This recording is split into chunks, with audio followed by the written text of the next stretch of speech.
Man. Oxygen? Ito katindi masati pag stainless kasi. Talagang masilan masati kahit pag ispat mo dyan. Putok-putok yung mga ano.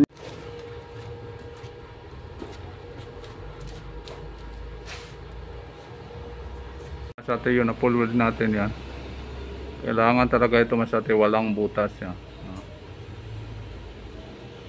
Okay, ito na pa masati yun. Iikot lang natin lahat. Ito sa taas 1 by 1 ito kasi ito yun.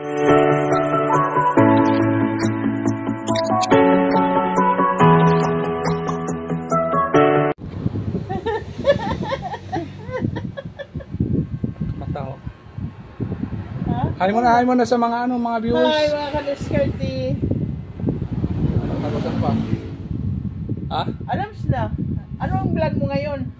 Yung vlog ngayon sa atin tungkol sa stainless. Yung pinipraming natin, stainless railings. Ngayon nilalagyan natin ng mga ano. Pasisya lang sa ka-discarte sa mga ano ha. Mga ano yan. Nag-lead down ako dito kasi 1 o'clock na, 1:30. Relax time. Relax Sige. time. And then my eyes is getting closer na. Ganyan ang ano ko. Sige. Sige. Okay masate, magandang hapon sa inyo lahat masate. Yung vlog ngayon masate tungkol sa ano, sa stainless railings. Dalawang stainless railings natin to kasi yung nag-framing tayo, nag-vlog tayo doon masate, dinala natin dito. Yung isa doon sa labas. Yung isa pinasok ko na dito. Tuwing ano ko lang ito masate, hindi ko naka-vlog kasi galing sa trabaho tayo kuha ng mga tauhan. Tuwing gabi lang tinitira ko yung masate pero ngayon araw kasi ngayon whole day ako ngayon masate video hindi kayo loaded. Dami kasi yung ginagawa ko noong unang araw kaya tuwing gabi natin tinitira natin to. Tapos ngayon tanghali medyo whole half day ako ngayon masate magtitira dito masate sa ating release natin. Kaya samahan nyo ako ngayon masate sa mga baguhan pa dyan sa hindi nakasubscribe sa YouTube channel namin.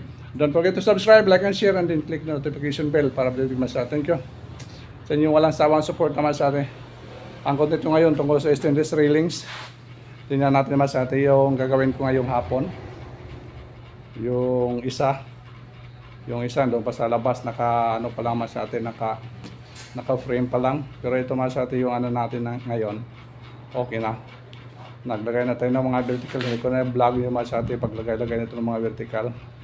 Mga ano niya, mga 1 by 2 na tubing na ano stainless kaya hindi ko naka-vlog masyado gabi-gabi tinitira natin ito po ngayon bigyan ko ng panahon na sa atin mag-vlog tayo ngayon. Tingnan natin masyado yung gagawin ko ngayon. Ka-discarte, mag-umpisa na si ka-discarte nuts.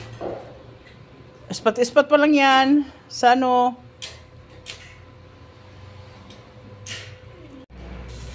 man. Oxygen?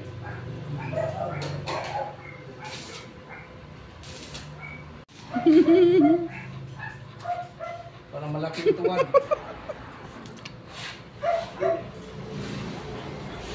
Ikaw magsabi ng he. Anong he yan? You are not a foreigner. You are the askal.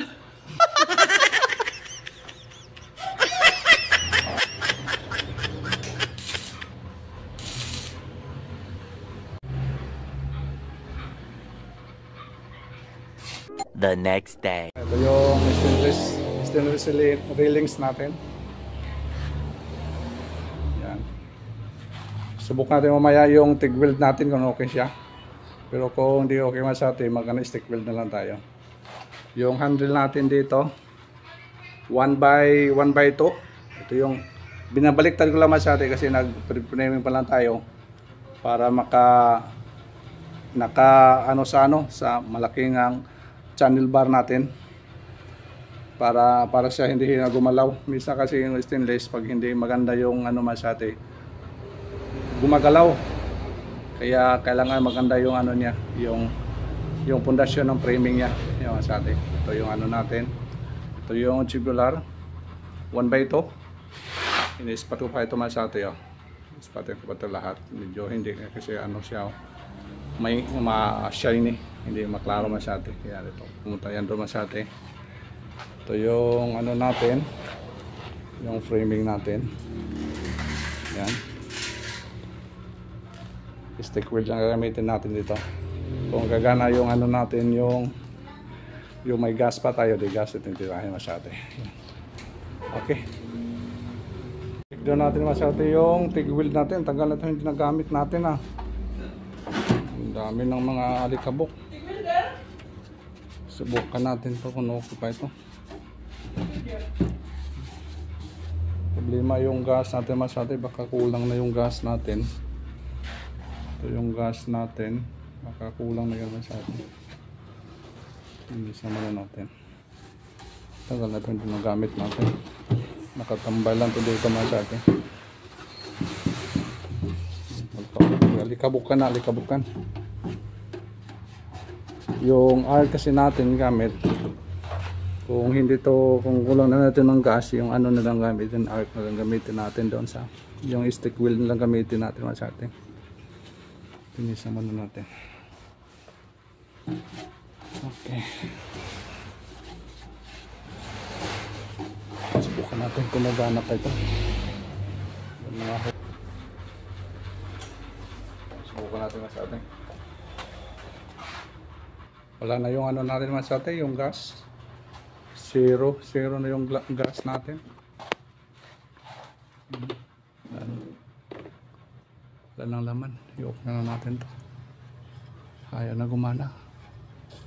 Kailangan bago mahal pa naman ito masyado. Mag-ano na tayo, mag stick wheel na lang tayo.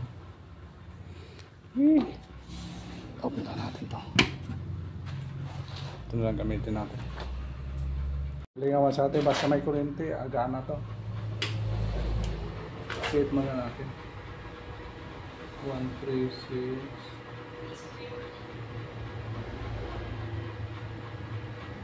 Set natin 100. Set 100. Try natin yan sa atin. Okay.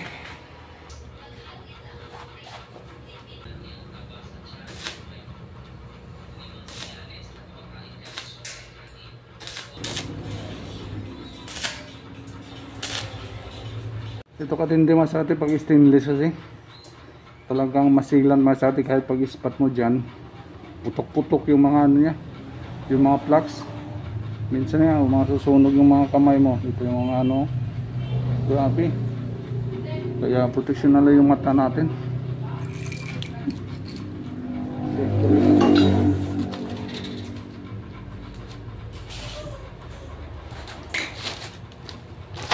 Ilang ispatado sa ilalim, baka natin tanggalin. Wala naka-ispat para hindi nagagalaw.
Na po, na-ispat na po lahat. Yan, papatay yung baba. Ngayon masyate full weld tayo natin, yung portion na muna yung full weld natin. Lagay tayo ng karton kasi pagtapos natin pag full weld, biglang pumuputok, nag-wrist back agad masyate. Minsan natamaan yung mukha natin. Kaya pagtapos natin yung full weld, lagyan natin ng karton agad para hindi siya mo tumalsik. Tayo ng mask, grabe.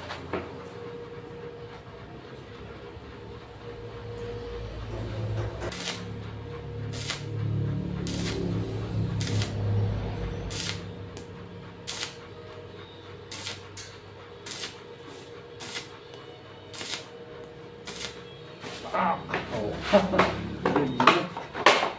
Putok yan, putok.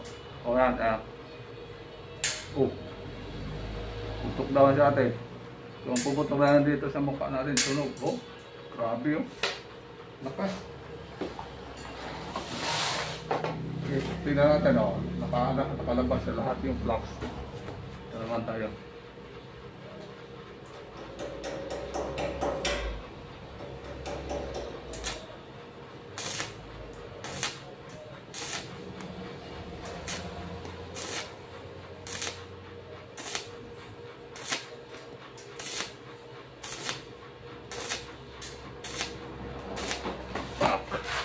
Ito. Oh. Putok. Uy, ano natin ah. Oh, grabe oh. Sunog nga.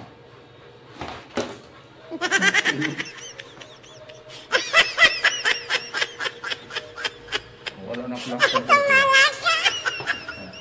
Tabunan natin. Takipan natin.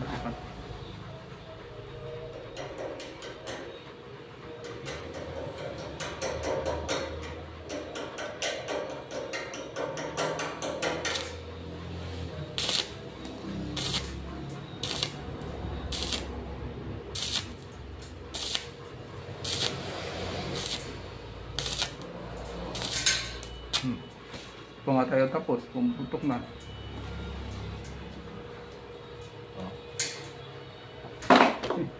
Grabe. Masate yun, na-full weld natin yan. Kailangan talaga ito masate, walang butas yan. Tapos dito wala pa itong spot pa lang yan. Dito, kailangan walang butas para paghasa natin, talagang ganda. Ito, spot pa lang. Ito. Wala talagang butas masate. Yan. Kaya masate, natapos po natin masate pag full weld pa lang. Ina pa lang ito masate. Dami pa itong proseso pa, babaping pa natin to, hahasain pa natin. Yan talaga masate, matindi ng stainless. Buti na naman masate yung natin, yung pagkating natin. Almost 0-0 yung masate, yung clearance. Kaya hindi tayo nahirapan kahit dami yung full weld natin dito. Ang dami nga talaga yun. Grabe. Half day yung pag full weld pala masate. Kaya ayun masate, tips masate, kung magpagawa kayo ng mga stainless railings, mga katulad dito masate, huwag yung tipirin masate. Hirap. Hirap talaga masate. Hindi basta-basta yung trabaho na ito.